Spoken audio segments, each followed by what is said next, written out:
Assalamualaikum warahmatullahi wabarakatuh. Sahabat Duran di mana saja berada, kita akan memulai pembelajaran kembali tentang materi yang kedua, bahasa Indonesia ya, untuk persiapan P3K atau PPPPK tahun 2021 mendatang.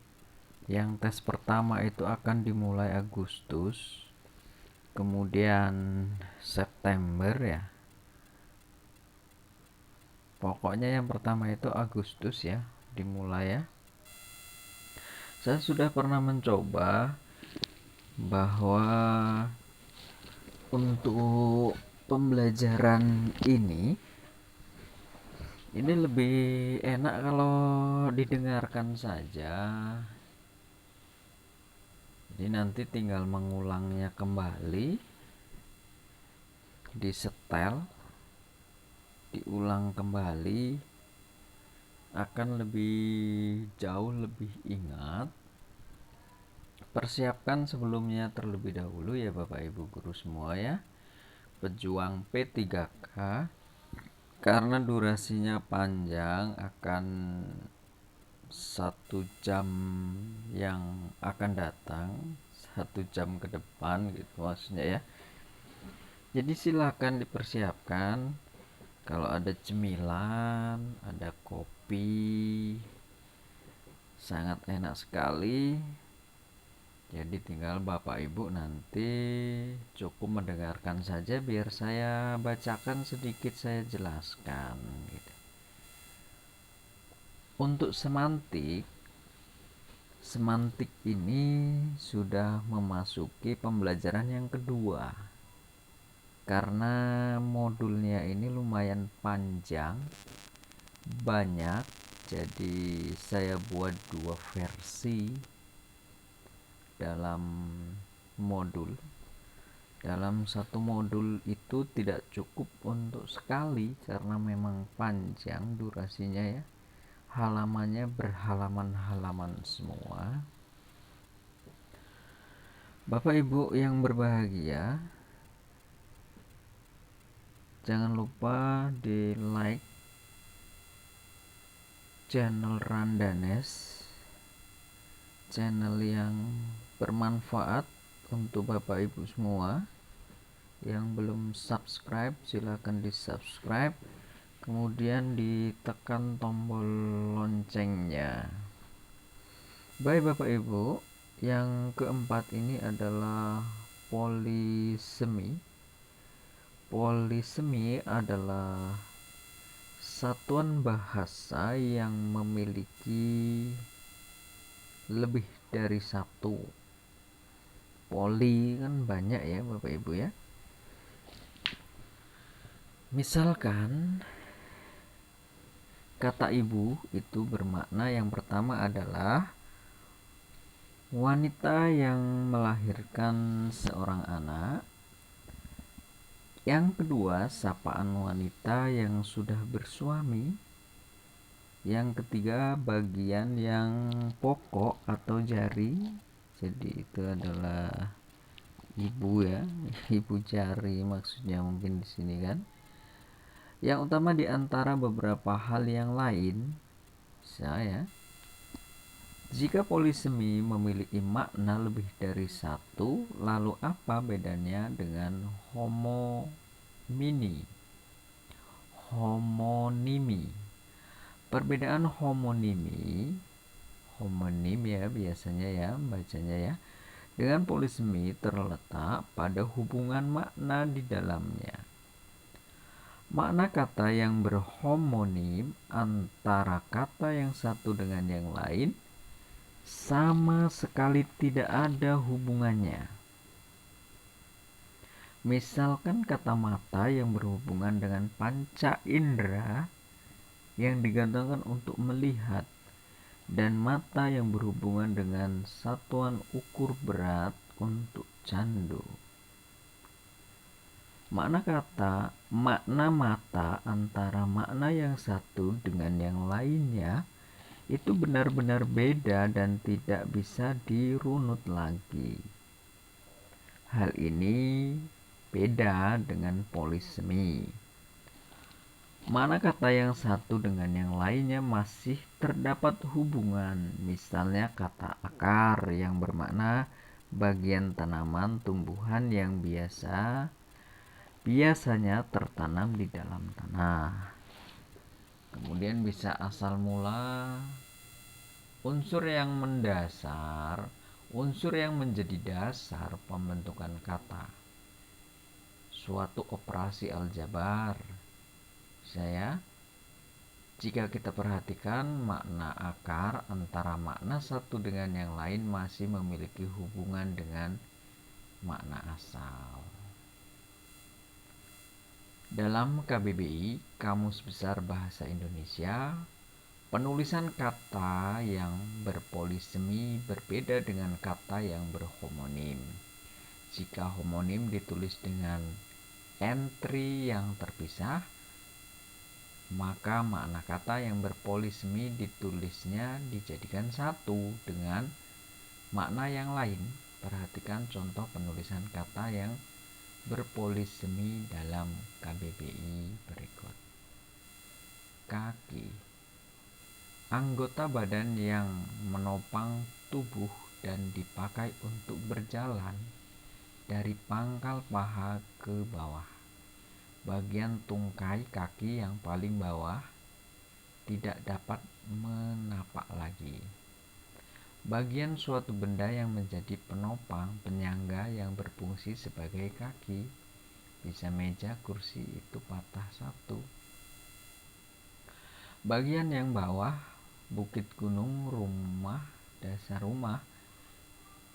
Kata penggolong bagi payung, ukuran panjang 12 inci, gunung setinggi 4.000 dari permukaan laut dapat didakinya juga. Bagian kaki unggas yang kasar dan bersisik. Kemudian mata. Indra untuk melihat, indra penglihat. Sesuatu yang menyerupai mata seperti lubang kecil, jala. Nenek mencoba memasukkan benang ke titik-titik jarum. Bagian yang tajam pada alat pemotong, pada pisau, kapak. Pisau itu perlu dikikir supaya tajam. Sela antara dua baris pada mistar, derajat, dan sebagainya. Tempat tumbuh tunas pada dahan, ubi, dan sebagainya. Sesuatu yang menjadi pusat yang di tengah-tengah benar. Yang terpenting sumbu, pokok, dan sebagainya. Pencaharian penduduk desa itu bertani. Itu mata ya. Him, daerah dengan angin cukup tenang dan cuaca baik yang terdapat pada pusat siklon tropis yang sangat kuat dan bentuknya hampir bulat. Ini penjelasannya. Kata kaki adalah kata yang berpolisemi dalam KBBI. Makna kata kaki memiliki 7 makna. Begitu juga dengan mata yang merupakan kata yang polisemi. Memiliki 8 makna, malah 8 ya. Ketujuh makna dalam kata tersebut masih terdapat hubungan makna dengan makna kaki yang lain. Begitu juga dengan makna yang masih memiliki hubungan dengan makna primer. Jadi itu Bapak Ibu beda antara homonim dan polisemi atau polisemi gitu. Oke, Bapak Ibu, sudah 10 menit berlalu. Kita akan terus lanjut 20 menit berapa? 50 menit ke depan ya. Ambiguitas. Padahal kita dahulu Bapak Ibu ya, ketika masih kuliah itu semua sudah dipelajari, artinya kita tinggal mengulang saja. Begitu juga dengan kita belajar dengan anak didik kita, Bapak Ibu yang mengajar di SMP, di SMA, di SMK, di MAN, itu akan sama ya, akan mendapatkan porsi materi,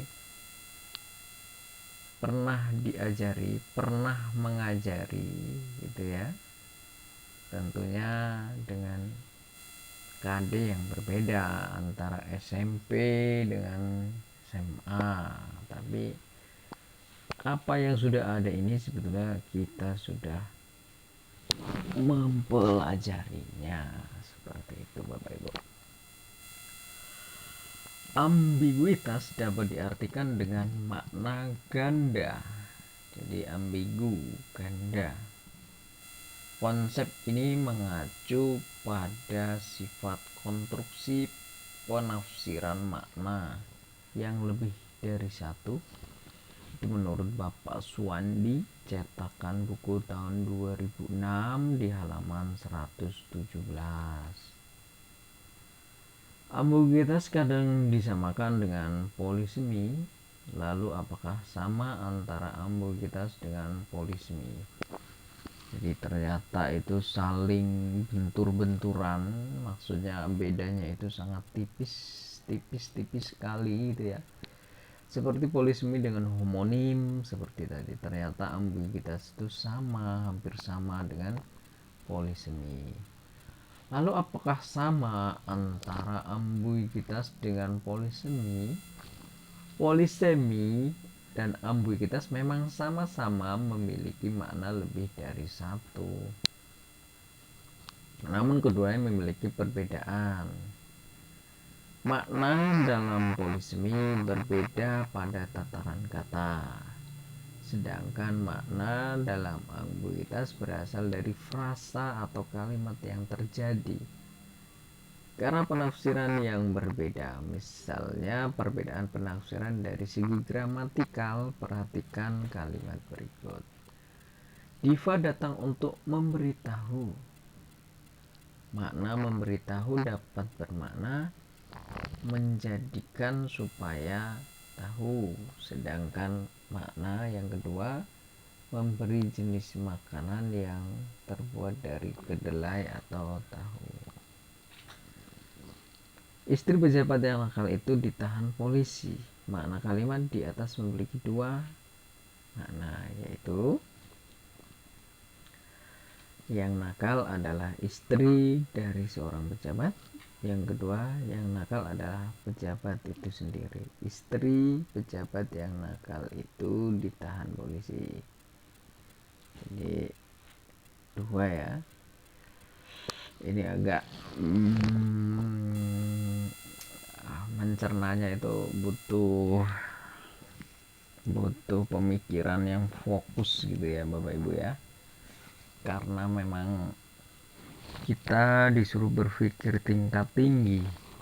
Kalau kita melihat dari soal-soal Bapak Ibu, soal-soal tentang P3K, PPPK yang ada di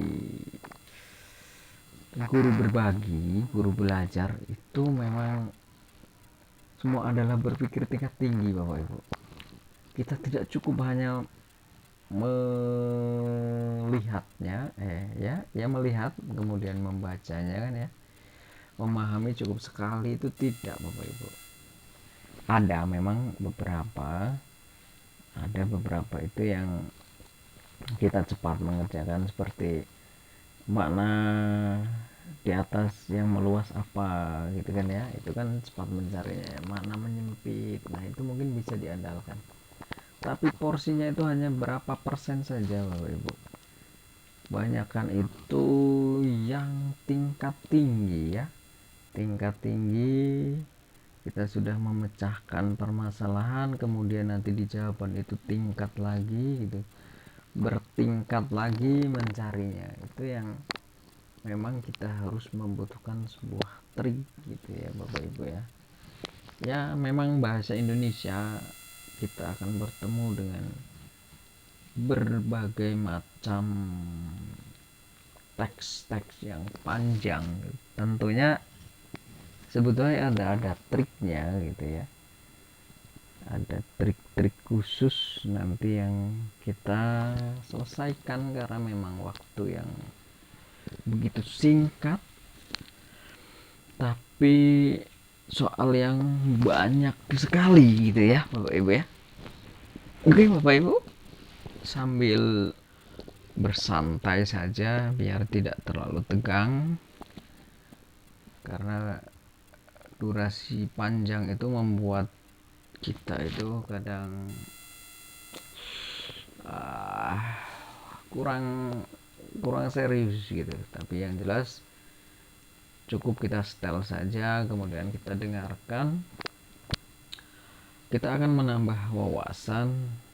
Saya tidak mengurangi dari bahan bacaan itu, artinya bahan bacaan ini utuh saya sampaikan gitu ya dari channel Randanes ini, biar nanti itu Bapak Ibu saja yang mencerna sendiri gitu kan. Nanti ditakutkan saya salah persepsi kalau saya ambil potong-potong gitu. Jadi nanti Bapak Ibu saja yang mengingat, oh iya ternyata yang ini pengertiannya seperti ini, seperti itu. Baik, kita akan memasuki ke bagian nomor 27 ya. Kakek nenek Nadifa menjalankan ibadah haji. Makna kalimat 27 di atas itu ada bermacam-macam.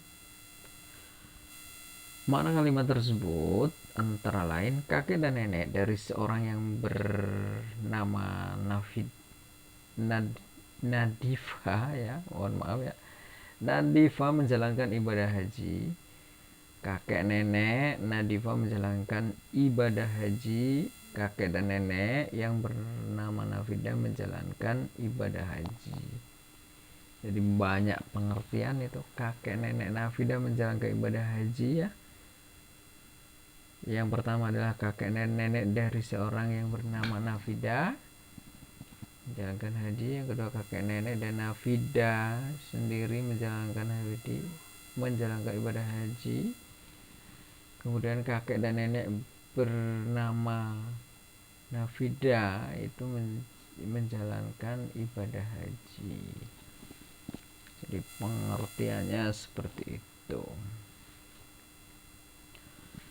Ambiguitas sering terjadi dalam ragam bahasa tulis.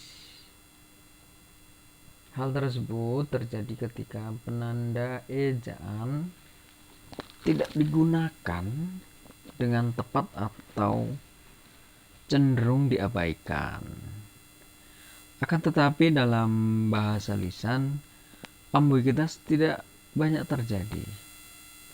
Dalam komunikasi lisan, berbagai unsur paralinguistik sangat membantu, seperti adanya intonasi dan ekspresi penutur. Dalam bahasa lisan, kita juga dapat menanyakan secara langsung kepada mitra tutur terkait dengan informasi yang diberikannya. Konteks situasi juga sangat membantu seorang penutur dan mitra tutur dalam memakai dalam memaknai tuturan itu ada pada poin tulis dan lisan. Kalau tulis itu karena sudah tercetak ya, sudah tertuang gitu maksudnya. Yang memahami adalah kita sendiri, bisa menjadikan makna itu beragam karena kurang begitu jelas gitu.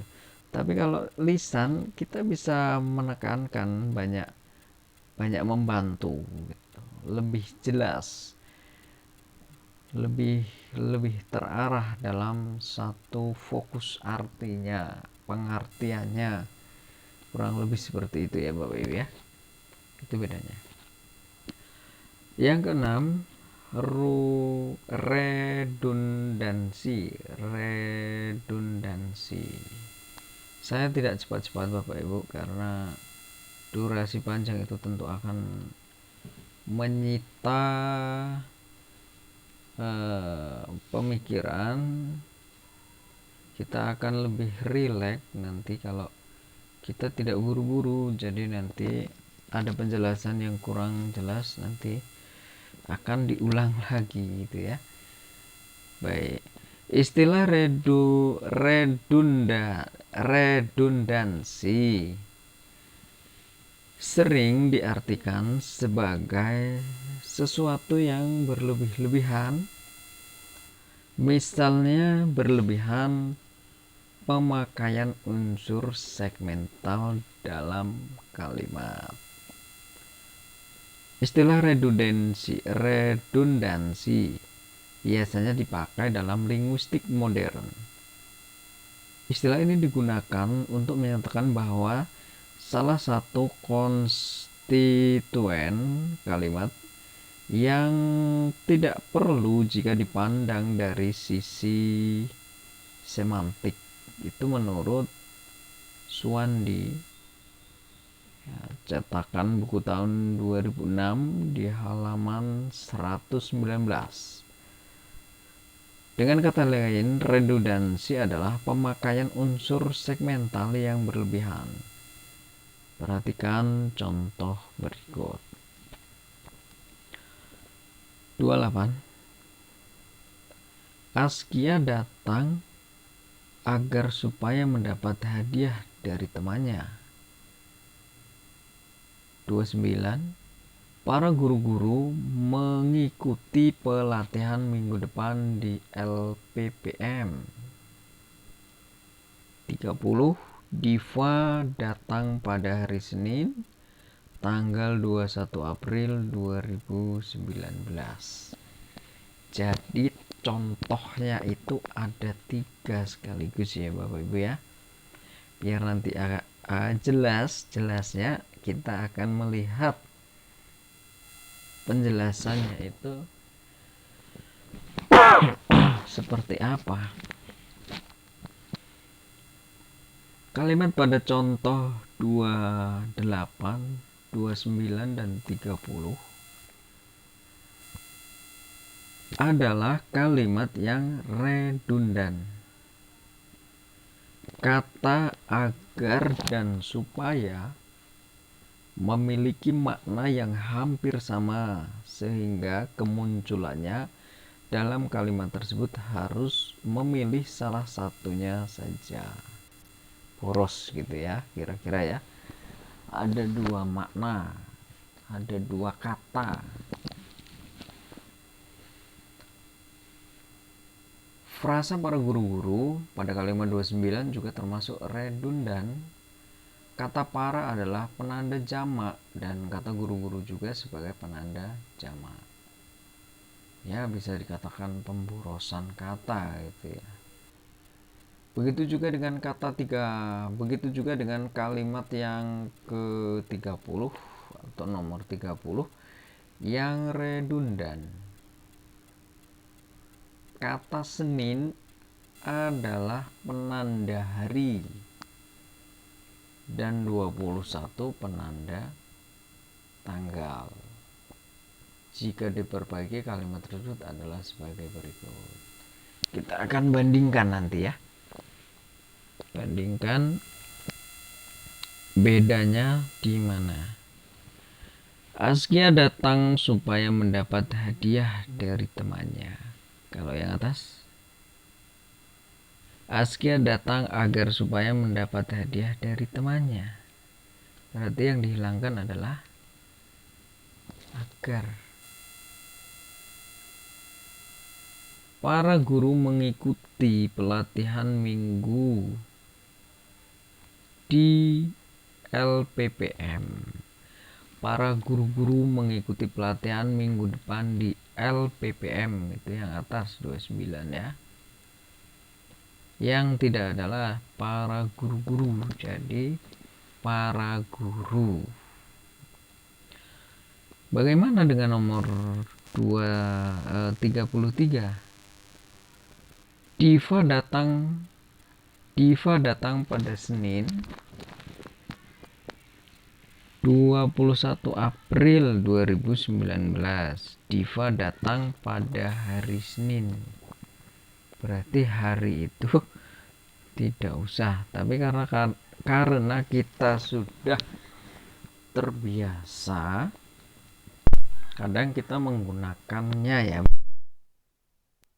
memberikan pengumuman hari Senin tanggal kan, maka begitu. Ternyata kalau dilihat itu hanya tidak usah ditulis hari, karena ya Senin itu sudah hari gitu.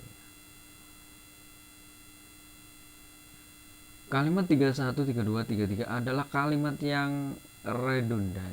Bentuk-bentuk yang sama dengan bentuk yang sudah disebutkan sebelumnya sudah dihilangkan. Ya, kita bisa menilainya ya pemborosan gitulah ya.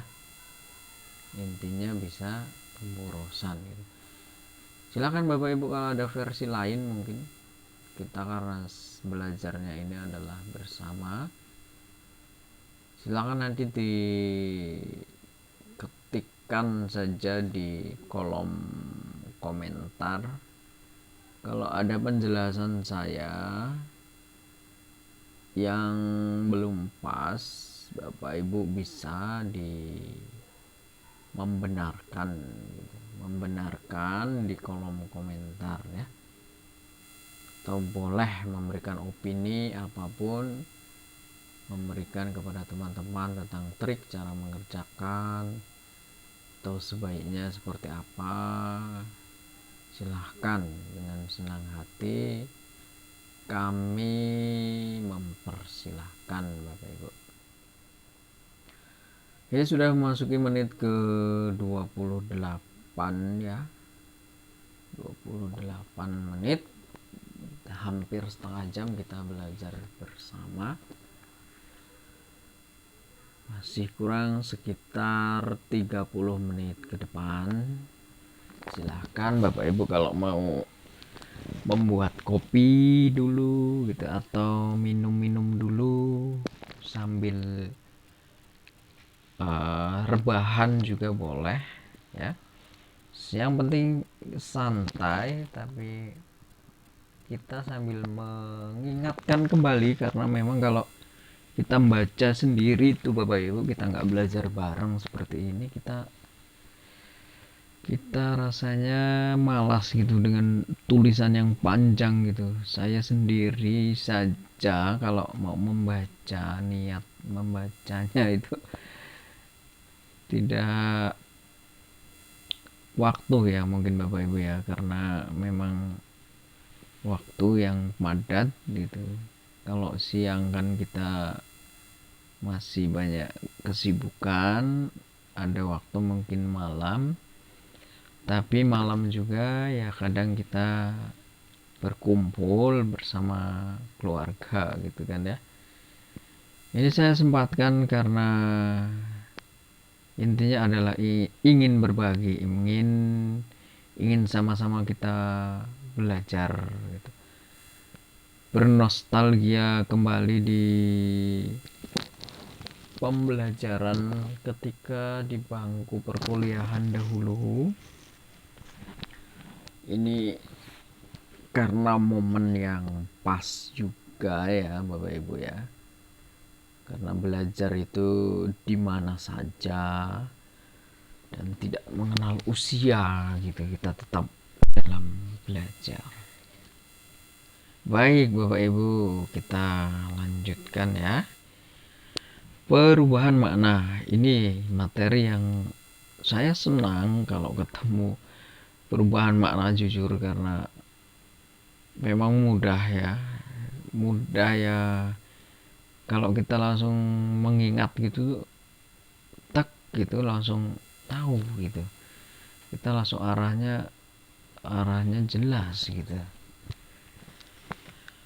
Bahasa sebagai bagian dari kehidupan manusia terus mengalami perkembangan, betul ya Bapak Ibu ya. Kosakata itu kalau kita ingat itu setiap harinya jelas bertambah gitu ya.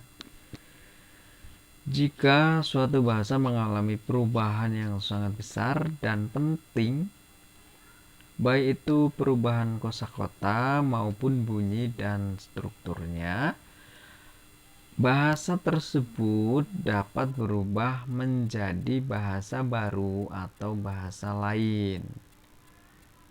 Jadi seperti itu ya.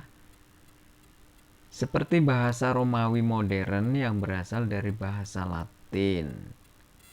Ini menurut pendapat Ohowutun. Nah, ini kalau dilihat ini bapak apa ibu ya, dilihat dari namanya ya.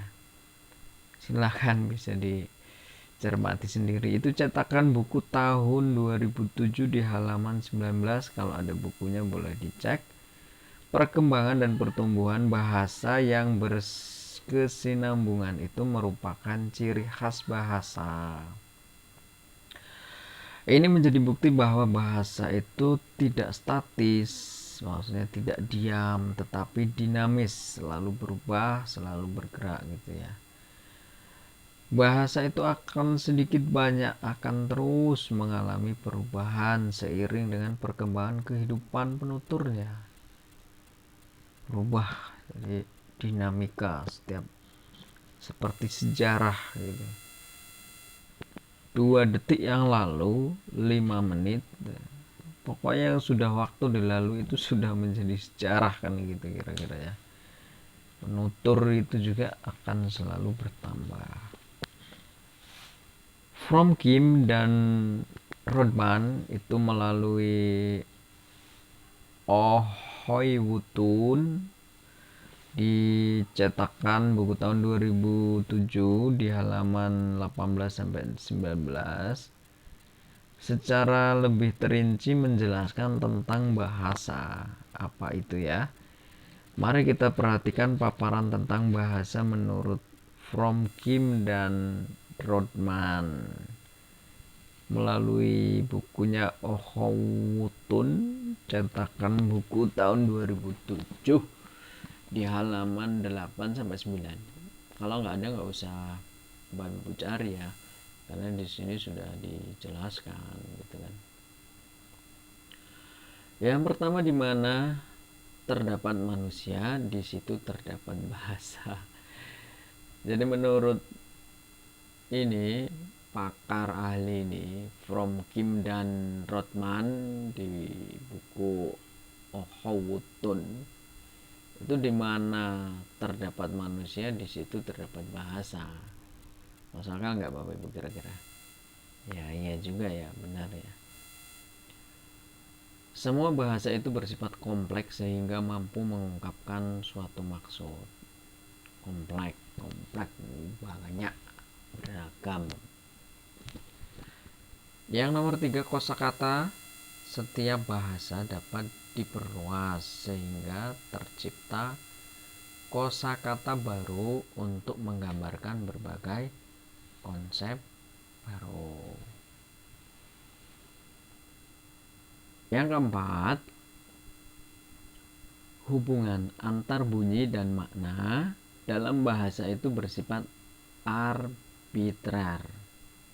Ingat ya, ini pelajaran linguistik ya, arbitrer, nanti dicari saja ini. Semua bahasa manusia itu memanfaatkan seperangkat bunyi untuk membentuk unsur-unsur atau kata yang bermakna. Hanya bahasa saya perkaranya jadi banyak ya. Ya tidak hanya sih ya, karena bahasa itu ya bahasa ya bahasa gitu. Kita tahu itu ya karena bahasa, kalau tidak juga ya semua itu punya bahasa kan ya, berbahasa. Bunyi-bunyi bahasa yang dihasilkan dapat membentuk kalimat atau ujaran yang tidak terbatas.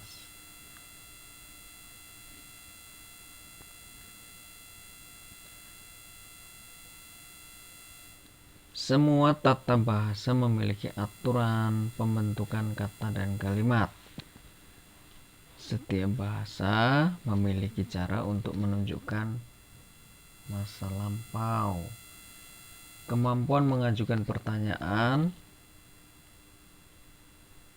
pengingkaran instruksi, dan sebagainya.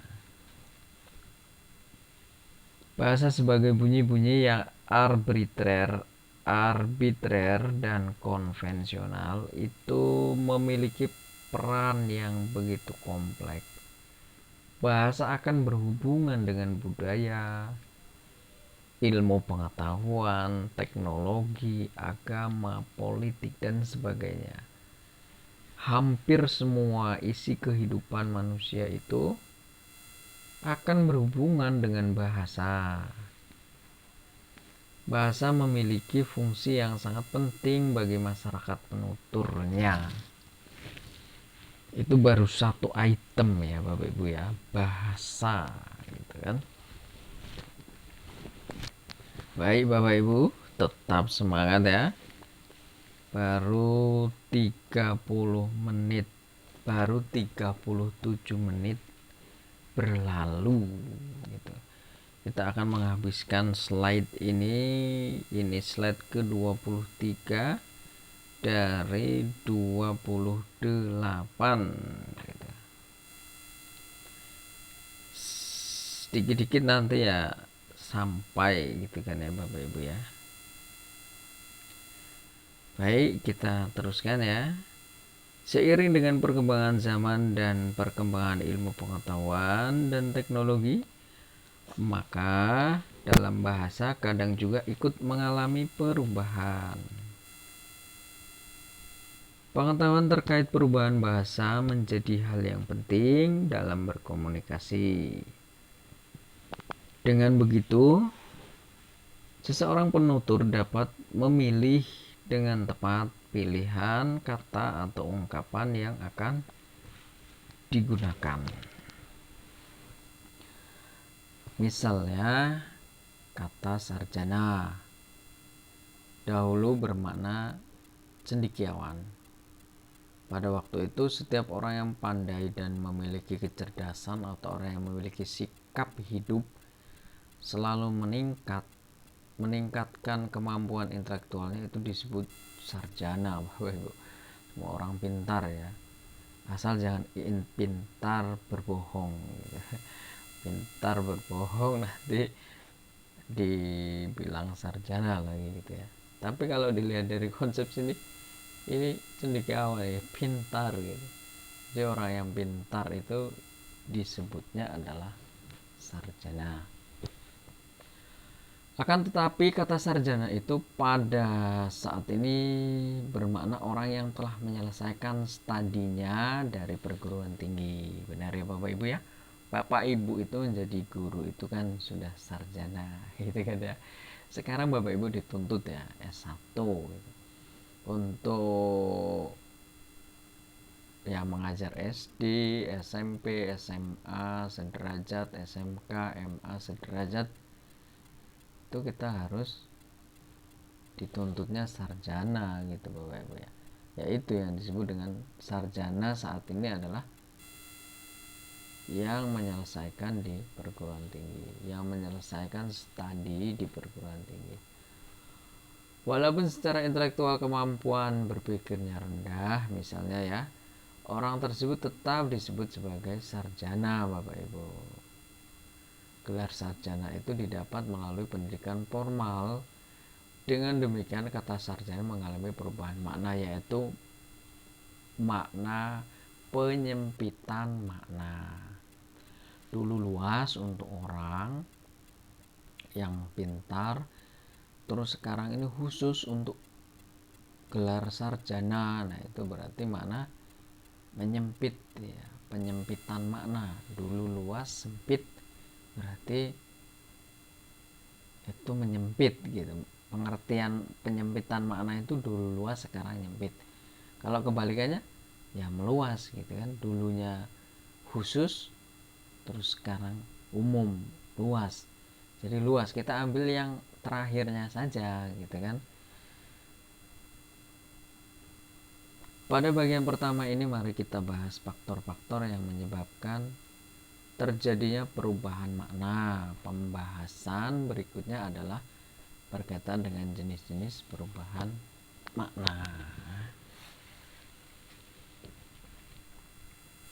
Ini sudah ke perubahan makna gini Bapak Ibu, jenis-jenisnya. Jenis-jenis perubahan makna. Perubahan makna yang A, perubahan makna. Seperti yang sudah dijelaskan pada bagian atas, salah satu sifat bahasa adalah dinamis. Artinya bagaimana? Bahasa itu dapat berkembang sesuai dengan perkembangan zaman. Begitu juga dengan maknanya. Salah satu perubahan yang terjadi dalam bahasa itu adalah perluasan makna. Indikator perluasan makna dapat dilihat bahwa makna sekarang lebih luas daripada makna dulu. Perhatikan perubahan makna meluas sebagai berikut. Ini tabel 5 perubahan perluasan makna. Berarti makna meluas ya. Kalau dulu kita mengajar itu kayaknya makna meluas gitu kan ya. Makna menyempit, makna meluas gitu. Ini ada adik, ada anak, ada bapak, ada ibu, ada manuskrip, ada papan, ada saudara. Kita ingat Bapak Ibu ya. Berarti kalau dia di tabel ini kemungkinan maknanya itu mungkin hanya ini gitu kan, makna perluasan makna. Yang kaitannya dengan keluarga kan, ada adik, ada anak, ada bapak, ada ibu gitu kan. Kemudian tambahannya adalah manuskrip, kemudian papan, ada saudara. Tambahannya manuskrip dan papan ya Bapak Ibu ya. Kita mengkategorikan saja. Maksudnya itu kan keluarga, ada adik, ada anak, ada bapak, ada ibu, kemudian ada saudara. Gimana pengertian lamanya? Saudara kandung yang lebih muda, laki-laki atau perempuan, itu namanya adik. Terus sekarang makna meluasnya gimana? Makna barunya ya. Kata sapaan kepada laki-laki atau perempuan yang lebih muda, adik.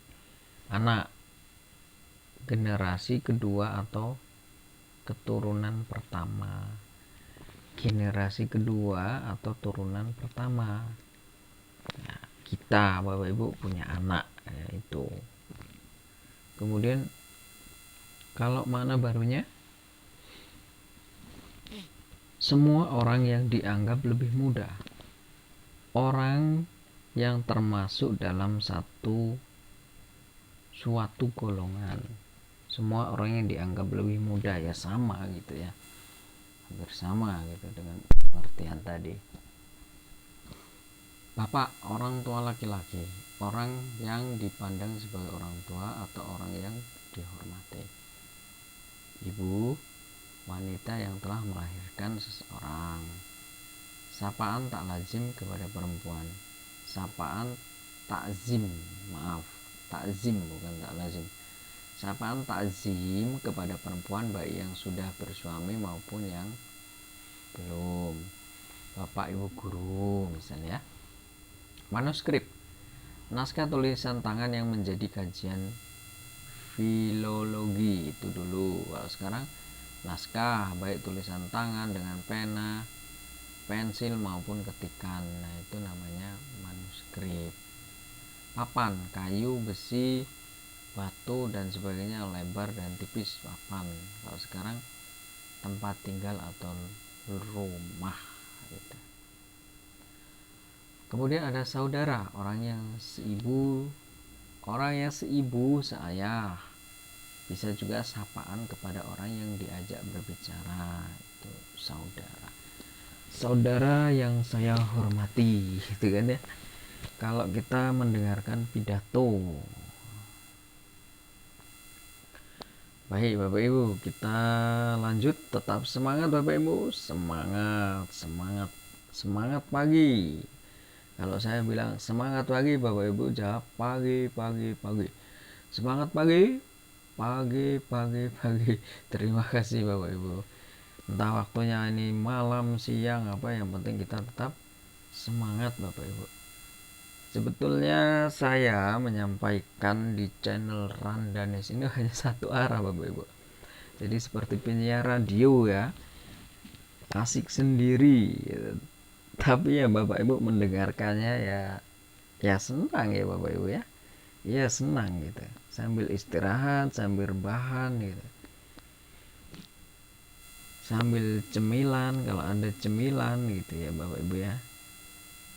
Iya, karena masa pandemi ya Bapak Ibu harus tetap juga menjalankan protokol kesehatan. Kita pakai masker, kemudian cuci tangan, menjaga jarak, plus tambahannya tidak salaman ya Bapak Ibu ya. Itu tambahan saja ya. Lanjut ya Bapak Ibu ya. Kita dapat menggunakan kata adik, anak, bapak, ibu, saudara sesuai dengan konteksnya. Sebelum terjadi perluasan makna, kosakata tersebut hanya digunakan untuk menyebut sistem kekerabatan. Akan tetapi saat ini pengguna tidak terbatas, gitu Bapak Ibu. Untuk menyebut kekerabatan saja, kita dapat juga menggunakan sebagai bentuk sapaan, bisa adik, dari mana adik, gitu kan ya. Dalam ragam bahasa tulis, kita harus membedakan cara penulisannya.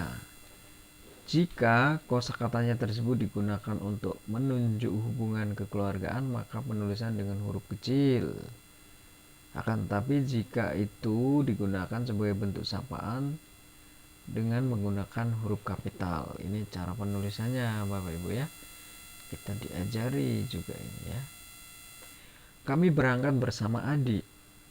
Silahkan masuk di, itu kan beda nih. Kami berangkat bersama adik gitu. Tadi apa? Jika kosakata tersebut digunakan untuk menunjuk hubungan kekeluargaan, maka penulisan huruf kecil kekeluargaan itu. Tadi makna meluas ya. Tapi kalau untuk sapaan dia langsung orang gitu ya, sapaan ya, itu menggunakan huruf kapital. Cirinya adalah depannya itu kapital, kemudian koma, terus sapaannya itu kapital, depannya saja dikasih tanda seru. Para orang tua itu diperbolehkan membawa anak pada acara nanti malam. Nih, anak ya, katanya adalah anak. Ada yang dapat kami bantu. Nah, namanya sapaan itu berarti ketemu langsung gitu kan, ada gitu. Sama penulisannya yaitu ada koma, kemudian ada nak gitu, n-nya itu kapital, kemudian tanda tanya. 2 tahun lalu Bapak meninggalkan kami semua. Apakah Bapak berkenan hadir dalam acara tersebut? Nah, Bapak ini kan kekerabatan gitu, jadi tidak kapital. Jelas ya Bapak Ibu ya. Asiknya tidur bersama ibu. Silakan ibu menandatangani surat kontrak ini. Gitu. Kami hanya memiliki 2 saudara. Polisi akan meminta keterangan dari saudara. Itu sapaan. Kalau menyebut kekerabatan itu tidak perlu tadi menggunakan huruf kapital.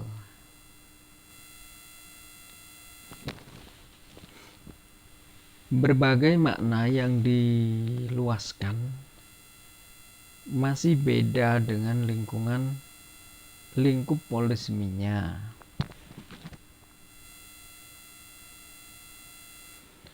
Makna-makna yang muncul karena adanya perluasan masih berhubungan dengan makna utamanya. Silakan Anda ingat kembali materi polisemi pada kegiatan pelajaran terdahulu. Baik Bapak Ibu, kita tinggal 3 lembar lagi ya. Kalau nanti lebih dalam 1 jam ya mohon keikhlasannya untuk meneruskan, karena serasa nanggung ya kalau akan dibuatkan video lagi, jadi akan dituntaskan saja gitu. Yang ke B, makna penyempitan makna. Baik Bapak Ibu, yang tadi itu sudah meluas berarti dulunya menyempit kemudian luas gitu kan, untuk umum gitu ya. Ingat ya Bapak Ibu ya, kalau menyempit berarti sebaliknya, kita bisa menafsirkan nih, berarti dulunya luas sekarang khusus gitu. Penyempitan makna berkebalikan dengan perluasan makna, betul kan ya Bapak Ibu ya. Penyempitan makna terjadi ketika sebuah kata yang pada awalnya mempunyai makna yang luas kemudian maknanya berubah menjadi lebih sempit. Kata madrasah, pendeta, sarjana, sastra adalah kosakata yang mengalami penyempitan makna. Nih Bapak Ibu, berarti bisa dilihat itu hanya sedikit berarti ya.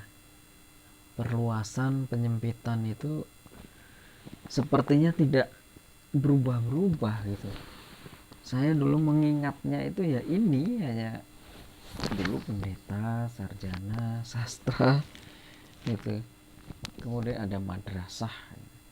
Tabel 6 penyempitan makna. Kata ada madrasah, ada pendeta, ada sarjana sastra. Gampang ya Bapak Ibu ya mengingatnya ya. Kalau yang lama itu adalah sekolah semua itu, kalau dulu itu madrasah namanya gitu. Nah kalau sekarang ini berarti sekolah agama Islam, itu madrasah. Pendeta orang pandai, petapa. Orang pandai dulu disebutnya pendeta.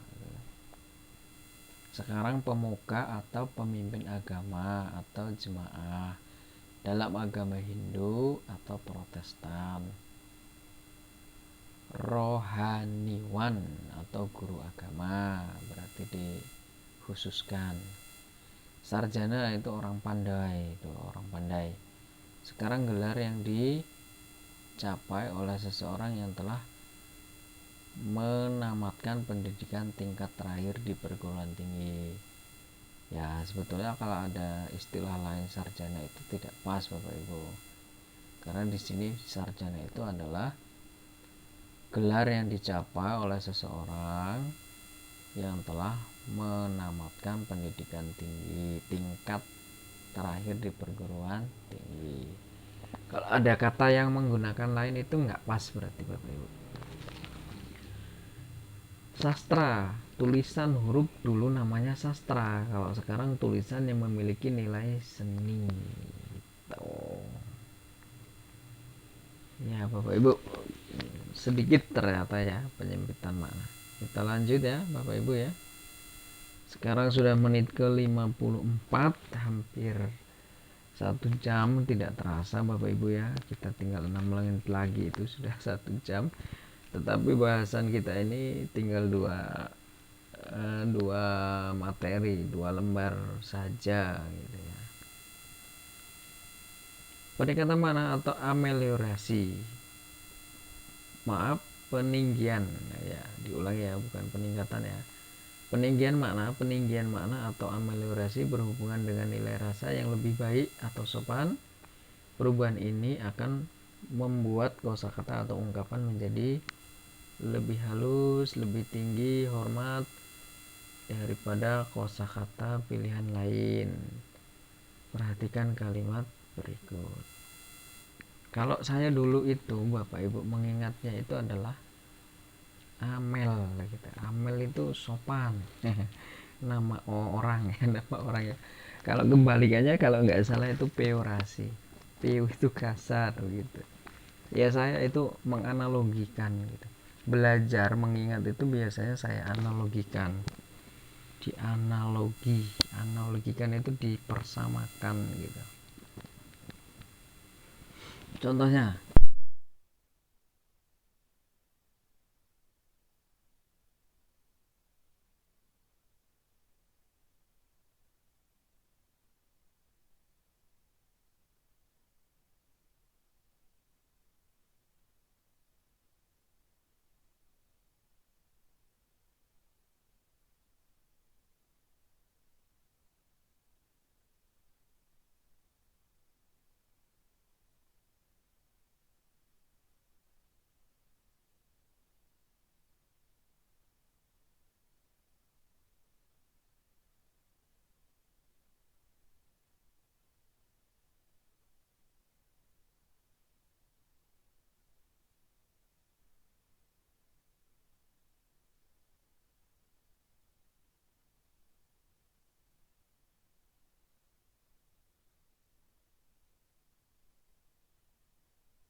kerangkeng.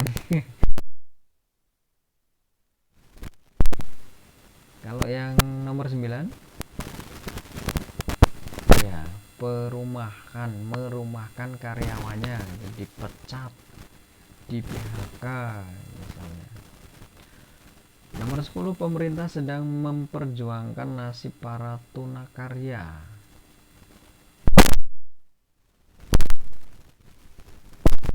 Karya, tunanya itu tuna itu tidak ya, karya itu kerjaan ya, benar ya Bu ya. Nanti silakan dikoreksi kalau salah Bapak Ibu. Kalau yang tidak punya rumah, tuna apa ya, karya kan pekerjaan ya, kerjaan, ada tunawisma misalnya kan, dan lain-lain. Nanti boleh diingat lagi Bapak Ibu, kalau salah bisa dikoreksi ya Bapak Ibu ya, karena memang sudah lama tidak membaca tentang istilah ini.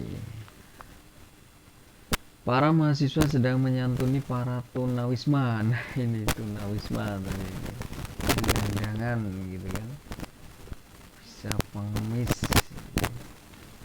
di jalan itu, misalnya apa, jalanan, tapi diperhalus menjadi tunawisma. 12 media ini dikembangkan untuk siswa penyandang tunarungu. Tuna itu kan tidak, rungu itu pendengaran. Bisa tuli, budek, apa-apa gitu kan.